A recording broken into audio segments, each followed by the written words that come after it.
தீபாவளி என்றால் பலகாரம் சாப்பிட வேண்டும், பட்டாசு வெடிக்க வேண்டும்.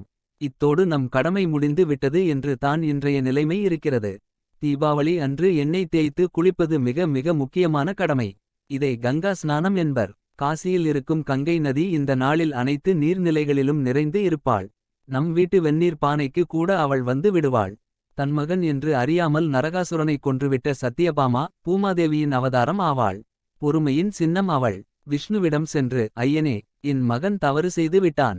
அதற்காக அவன் யார் என்றே அறியாமல் அவனை கொன்று விட்டேன். இருப்பினும் மக்கள் அவனது மரணத்தை கொண்டாடுவதைப் பார்த்தால் அவன் செய்த தவறுகளின் அளவு எனக்கு புரிகிறது. இப்போது குளிர்காலம். இந்த மக்கள் நாளை கங்கா ஸ்நானம் செய்ய வேண்டும் என நினைக்கிறார்கள். குளிரில் அவர்கள் நடுங்கிப் போவார்கள். எனவே அவர்கள் வெந்நீரில் குளிக்க அனுமதி அளியுங்கள் எனக் கேட்டாளாம். அவளது தயாள குணத்தை அறிந்து நெகிழ்ந்து போன விஷ்ணு அனைத்து மக்களும் சுடுநீரில் குளிக்க அனுமதி அளித்தார். சுடுநீரில் குளிப்பதையும் ஏனோ தானோ என்று செய்யக்கூடாது. மண்பானை அல்லது செம்பு பானையில் வெந்நீர் வைப்பது சிறப்பு வாய்ந்தது. எந்த பானையில் வைத்தாலும் பாத்திரத்தை சுத்தமாக தேய்த்து இருக்க வேண்டும். பானை மீது மாக்கோலம் போட்டிருக்க வேண்டும்.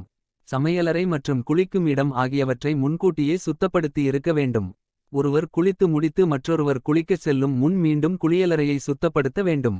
நல்லெண்ணெய் தேய்த்து குளிப்பதால் நமது வீட்டுக்கு லட்சுமி தாயார் வருவாள் என்பது ஐதீகம். அவள் சுத்தத்தை மிகவும் விரும்புவாளெனவே சுத்தத்திற்கு முக்கியத்துவம் கொடுக்க வேண்டும். குளிக்கும்போது காசி விஸ்வநாதரையும் கங்காதேவியையும் மனதில் நினைத்தபடியே பக்தி உணர்வுடன் நீராட வேண்டும். இது ஒன்றும் கடினமான செயல் அல்ல.